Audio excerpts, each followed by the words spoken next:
Si vous pouvez retrouver vos places. Merci bien.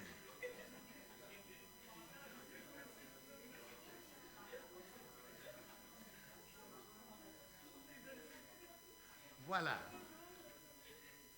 Je crois qu'il y en a qui distribuent des notes pour ceux qui n'en ont pas. Dans ces quelques semaines, nous allons faire un peu de temps dans un des prophètes de l'Ancien Testament, le prophète Ésaïe. Et en regardant ce livre, c'est un des prophètes qui a annoncé la venue de Jésus-Christ. Et dans ses propos, dans ses prophéties, il a fait des tableaux, si vous voulez, les portraits de celui qui allait venir. Et je vous assure que si c'était vous à sa place, et on vous a demandé d'annoncer l'arrivée de Fils de Dieu, le roi de l'univers, il faut faire quelques tableaux. Les tableaux seraient bien différents que ce que Ésaïe a vu. Oui, il a vu un roi. Mais un roi qui souffre, qui sera frappé, crucifié. Lui-même, il ne comprenait pas tout à fait ce qu'il a vu, mais dans ces semaines, on va regarder quelques portraits. Ce matin, c'est le portrait de l'espoir. Paul a dit qu'à la fin, quand tout va finir, il y aura 3 choses qui demeurent. L'espoir et l'amour. Donc ma question c'est simple. À quel moment on peut perdre l'espoir? Ok? On peut le perdre au milieu des souffrances, mais bibliquement parlant, on perd l'espoir à quel moment? On ne perd pas. Parce que c'est éternel. Si on perd l'espoir, c'est que on n'a pas bien compris. Ça ne va pas dire que c'est facile, mais bon, on y va. Il y a quelques années de cela, pendant un de nos séjours aux États-Unis, j'étais invité, j'ai eu le privilège d'officier le mariage d'une jeune fille. La jeune fille travaillait au sein du personnel de l'église où j'étais pasteur de 2014 à 2021. C'est une fille formidable, mais qui, pendant son enfance, a beaucoup souffert. Bon, c'était le moment de son mariage, et le jeune homme qu'elle a épousé était aussi stagiaire dans notre église. Mais ce garçon, sa famille avait émigré aux États-Unis depuis l'Asie alors qu'il était toujours au lycée. Malheureusement, pendant ces années au lycée, il a choisi de mauvaises compagnies. Il a commencé à boire, à prendre des drogues jusqu'au point où sa vie est devenue un catastrophe. Une nuit, c'était un samedi nuit, il a décidé de mettre fin à ses jours, que c'était trop. Mais avant de poser l'acte, un de ses amis l'a appelé et l'invitait à venir le lendemain à l'église. Il a accepté. Il est venu à l'église et ce jour-là, il a entendu l'évangile de Jésus-Christ et il s'est donné à Jésus. Bon, ce n'était pas un miracle d'un jour à l'autre, mais avec quelques années, ça a complètement changé la vie de ce jeune. Et c'est celui-là et la fille qui m'ont invité d'officier leur mariage. Ce fut un privilège de célébrer ces moments, d'être témoin de leur union, de les entendre dire l'un à l'autre, je m'engage à t'aimer dans les bons jours, dans les mauvais jours, dans la richesse, dans la pauvreté. Vous connaissez le chant. Quel non, c'était beau. Quelle journée pleine d'espoir. Mais soyons honnêtes.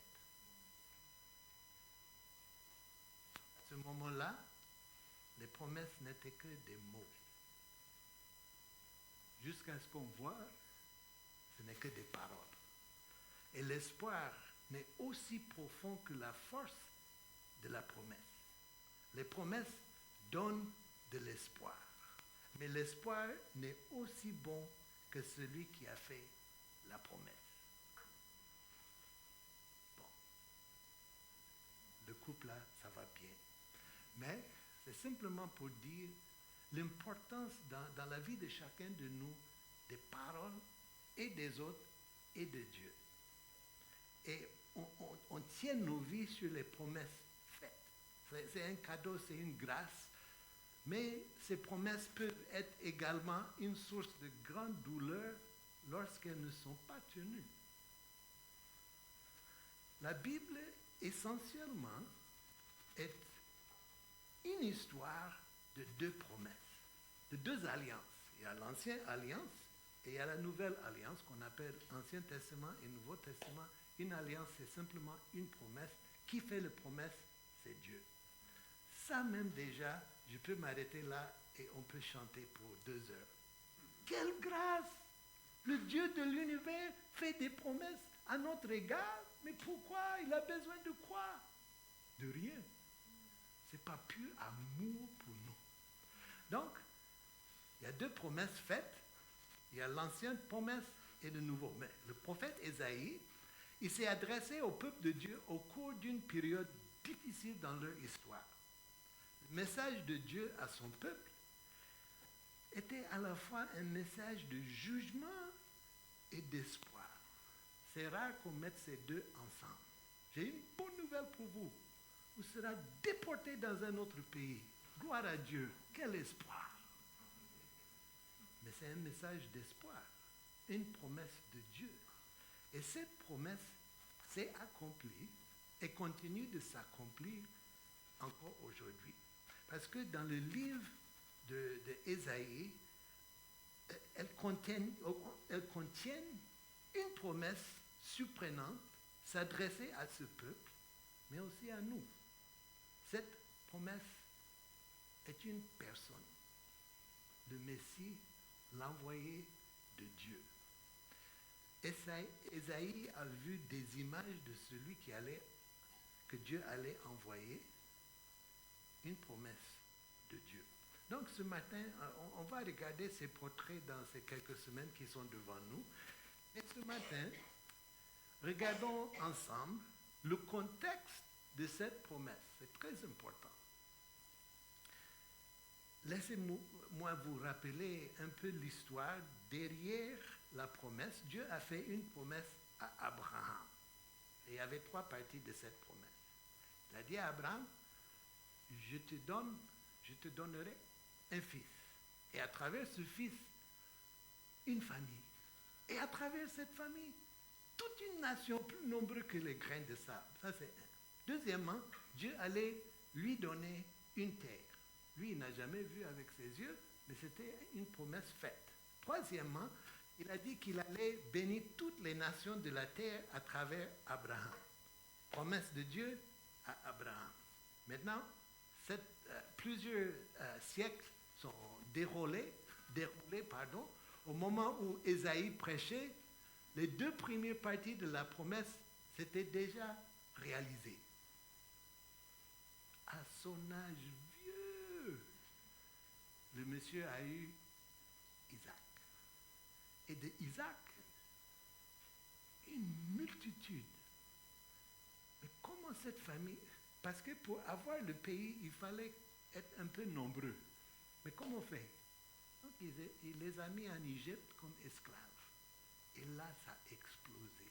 C'est devenu, on dit même 1 million. Et par un miracle, Dieu les a sauvés de l'esclavage. Bon, cette nation qui a grandissé, sont partis d'Égypte. Maintenant, ils vont vers la terre promise. Mais il fallait un petit stage d'abord, de 40 ans, pour apprendre un peu comment faire confiance à ce Dieu-là. Mais par des miracles et par des prodige de Dieu, le pays a été les leurs. Dieu tenait sa promesse.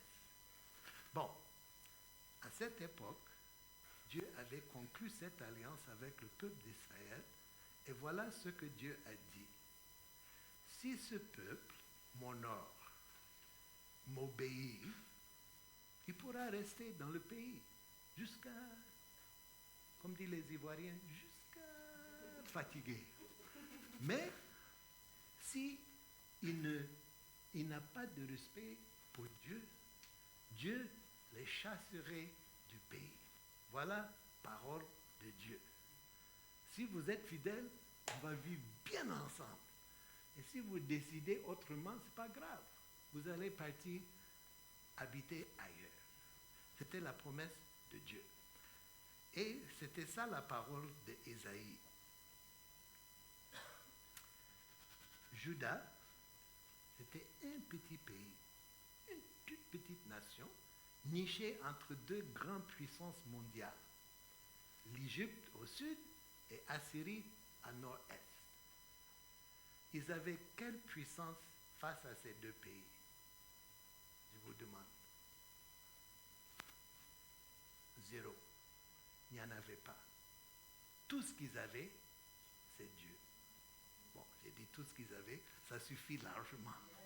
Mais ce n'était pas leur puissance, ce n'était pas des petits pays comme ça, cachés entre ces grandes puissances, mais ça allait bien.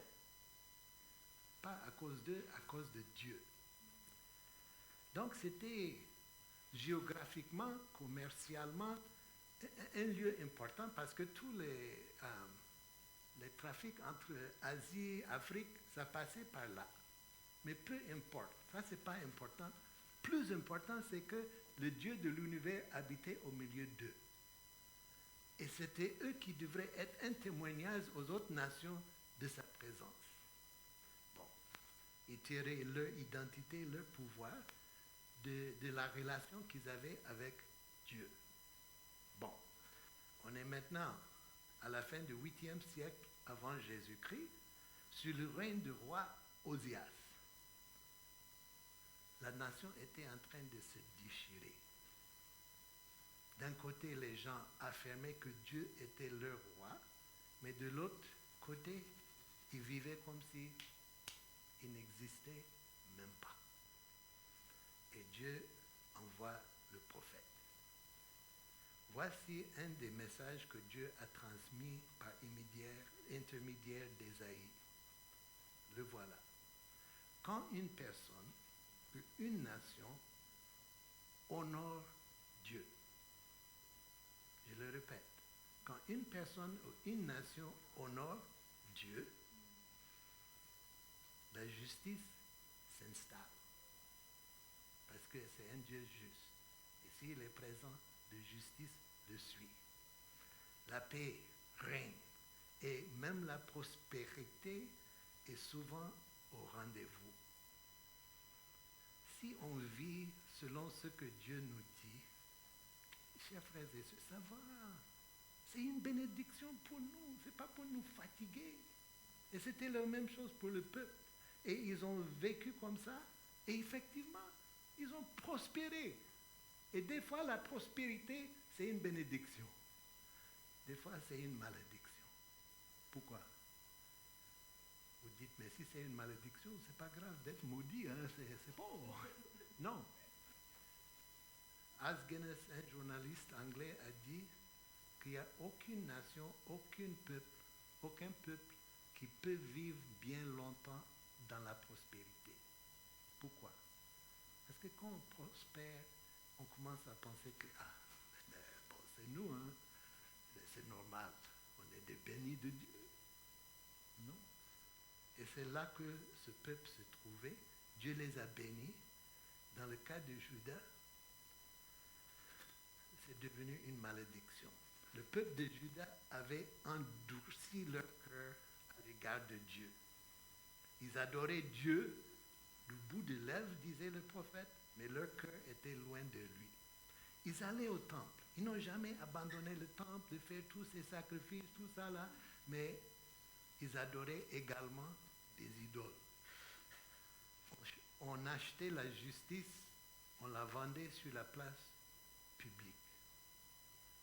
Au lieu d'aider des orphelins, des veuves, des pauvres, il les exploitait. Dieu l'a regardé et dit, ça ne me représente pas du tout. Donc, soit vous changez, soit vous allez voyager.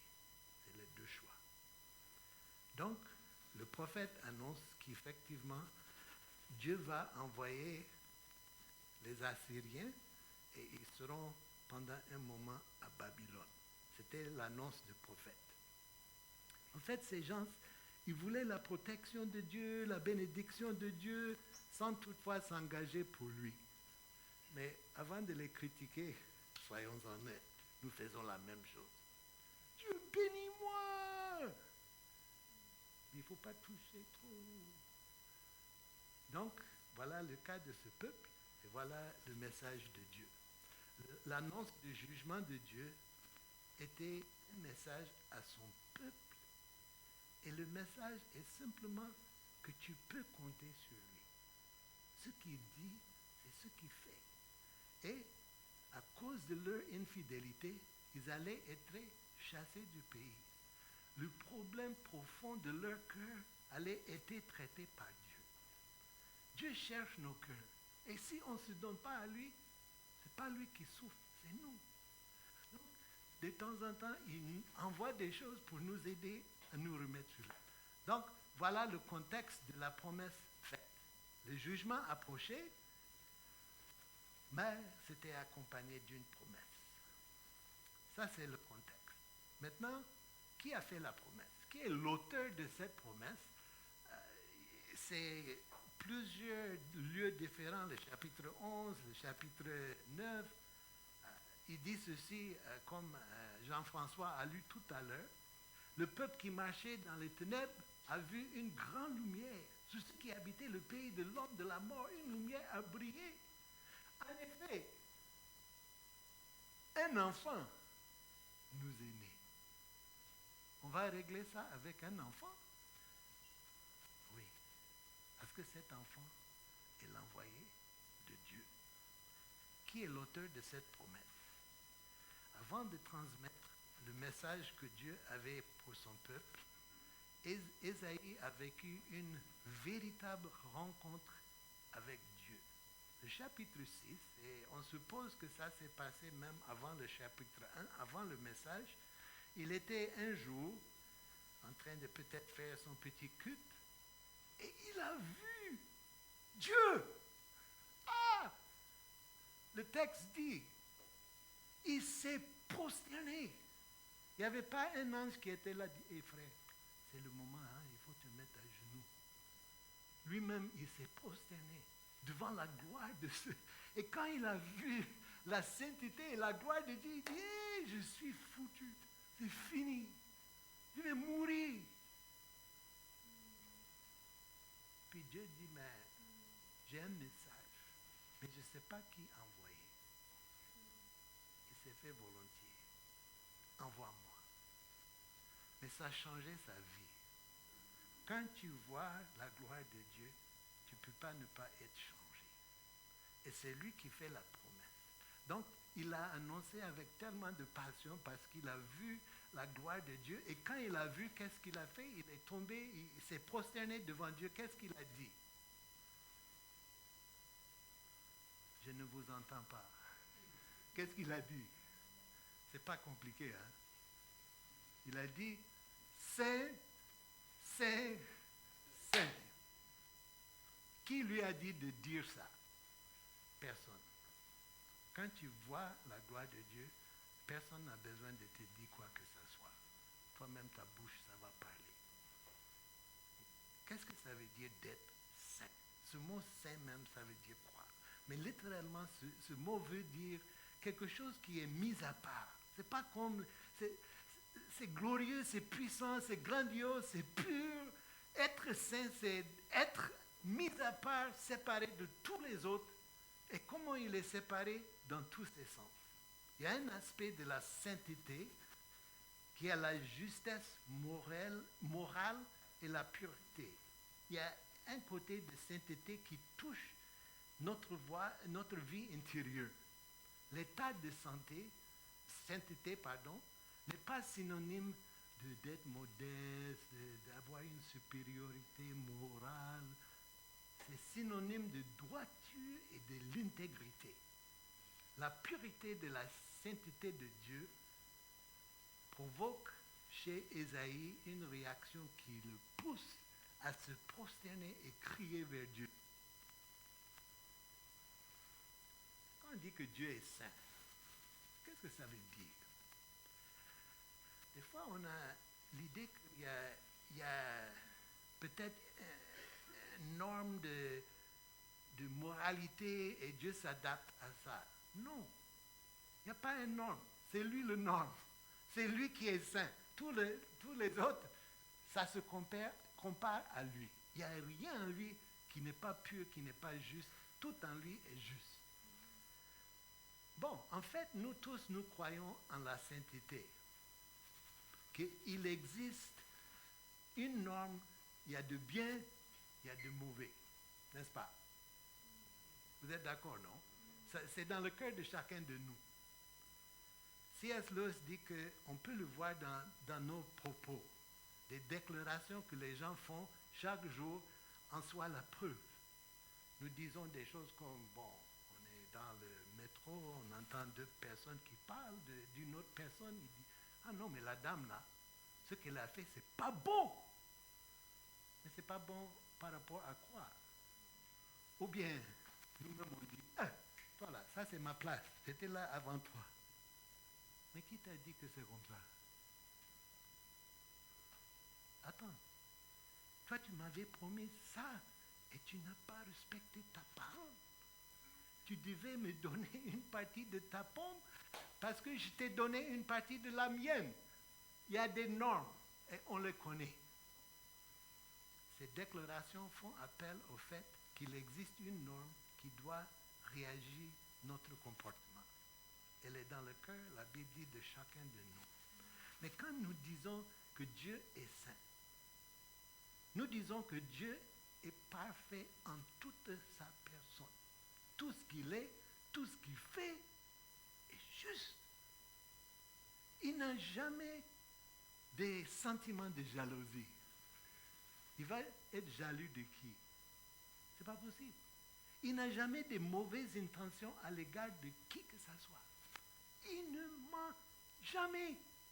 Il ne montre jamais aux gens une image de lui qui n'est pas vraie. Il est parfait, il est saint. Et le texte dit que Ésaïe tombe et dit, saint, saint, saint. Quand j'étais jeune, je voyais ça un peu partout dans la Bible. Je dis, mais pourquoi les gens, ils se répètent comme ça?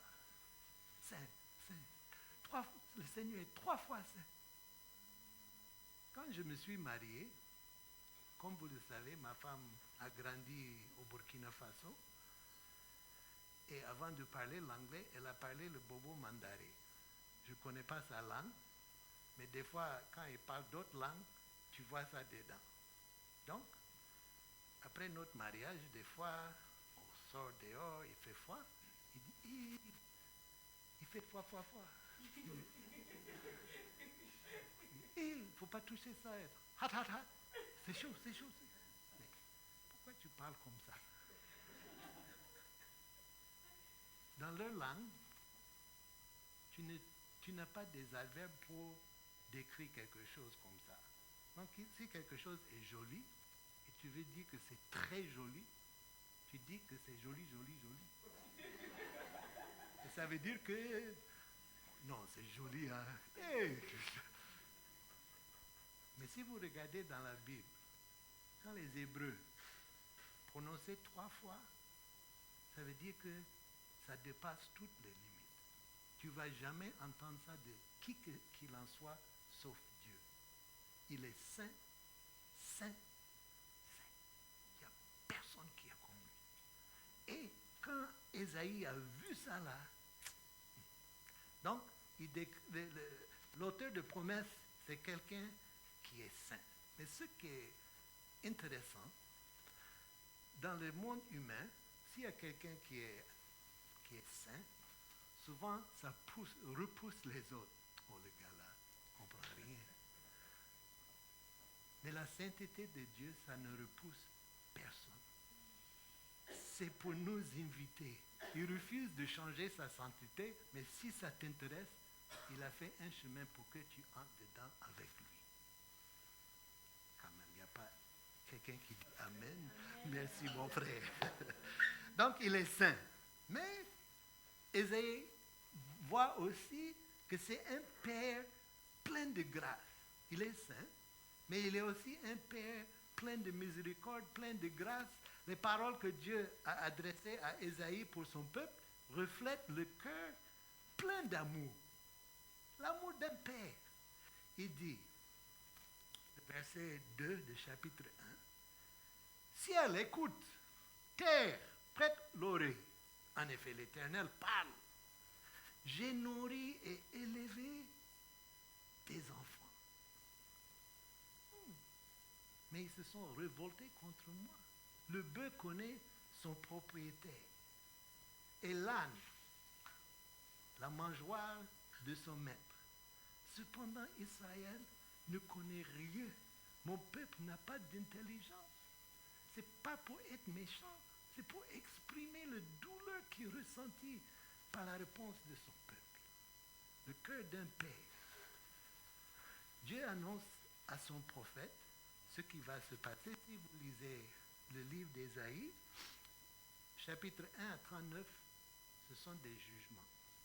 Des jugements sur son peuple, des jugements sur ceux qui vont venir contre son peuple. Tous les jugements de Dieu, comment lui, il va gérer tout ça et pourquoi. Et puis, le chapitre 40, ça commence avec ces paroles. Il dit à son prophète, « Console mon peuple. » Tu viens de leur dire qu'ils seront jugés. Avec quelle consolation tu veux que je leur parle? Mais le fait même qu'il a annoncé ça à Ésaïe, Ésaïe a annoncé au peuple. Mais ils n'étaient pas encore déportés, ils étaient toujours en Juda. Donc, avant même d'aller à Babylone, il leur annonce non seulement qu'ils y seront, mais il leur envoie des paroles de consolation pendant ces moments. Mais quel Dieu! Avant même qu'on tombe dans le trou, lui, il a déjà préparé ses bras pour nous prendre. Il a le cœur d'un père. Il les avertit avant que cela n'arrive. Je me rappelle, comme c'est le cas pour, j'imagine, tous les parents, on fait naître des enfants et on arrive à la maison avec eux et on se dit, mais comment on fait? Ça là, c'est compliqué. Il faut les apprendre. Il y a de bons, il y a de mauvais. Je me souviens bien, pendant mon enfance, quand c'était le moment d'être puni, mon père surtout, il m'a fait asseoir, il dit, bon, je vais te punir de cette façon, mais voilà la raison. Et je le fais pour que, et puis il m'explique. Il dit, mais je t'assure, Joël, si ça te fait mal, ça me fait plus de mal. Dans ma tête, je dis, mais si ça te fait mal, on peut le laisser, hein, c'est pas grave. Mais je ne le croyais pas.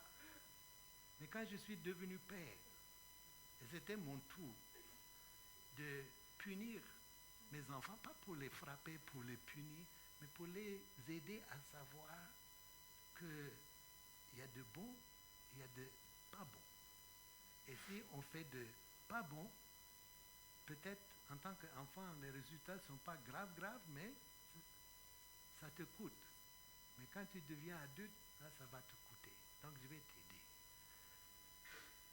Et je disais à mon fils, je sais que ça te fait mal, mais ça me fait plus de mal que toi, parce que ça te fait mal. Et Dieu est comme ça. Ce n'est pas pour taper sur la tête de son peuple, c'est pour qu'il retourne à lui, parce que sans lui, il n'y avait pas d'espoir pour ce peuple. Voilà le cœur de celui qui a fait la promesse. Dernière chose qu'on voit à le chapitre 1, cette promesse, c'est pour qui? Mais c'est accessible à tout le monde. Ça a été fait à un peuple, mais ce n'a jamais été pour ce peuple seulement, c'était pour nous tous. Et celui qui vient, il vient pour toute la terre. Et la promesse est accessible. Le jugement de Dieu n'a jamais eu pour objectif la destruction, mais plutôt la rédemption. Il souhaite ramener son peuple à lui. Malheureusement, son cri à ce peuple d'Israël n'a pas eu de réponse. Et ils sont partis pendant 70 ans à Babylone. Au chapitre 1 d'Ésaïe, Dieu déclare ceci. Venez, venez mon peuple et discutons, dit l'Éternel. Même si vos péchés sont couleur cramoisie, ils deviendront blancs comme la neige. Même s'ils sont rouges comme la pourpre, ils deviendront clairs comme la laine. Promesse de Dieu. À qui s'adresse cette promesse? Bon, ça s'est adressé à ce peuple. Malheureusement, ils ne l'ont pas fait. Mais c'est les paroles de Jésus-Christ. Il dit, vous tous qui êtes fatigués, qui sont fatigués, viens à moi. Viens à moi. Viens, discutons. Et moi-même, je peux te pardonner. Je peux effacer tout ce qu'il y a entre nous. C'est l'appel de Messie. Donc, chers frères et sœurs, c'est un message d'espoir. Même si ça prend des siècles, Dieu tient sa parole. Peut-être vous êtes dans une situation ce matin où peut-être même vous avez perdu l'espoir. Il n'y a plus d'espoir dans ça. Que ces paroles soient un encouragement. C'est toujours trop tôt de perdre l'espoir. Parce que la promesse n'est pas que tu auras ça, que tu auras un Dieu qui viendrait te pardonner et vivre en toi. De marcher avec toi. Et là, il n'y a rien qui peut l'enlever. Seigneur, merci pour ta promesse. La semaine prochaine, d'une autre manière, nous allons célébrer le fait que tu as tenu parole, tu es venu. Même si pour ce peuple qui ont reçu ça, ceux qui avaient entendu n'ont jamais vu avec leurs yeux, mais tu as tenu ta parole à cette nation et tu tiens ta parole à notre égard.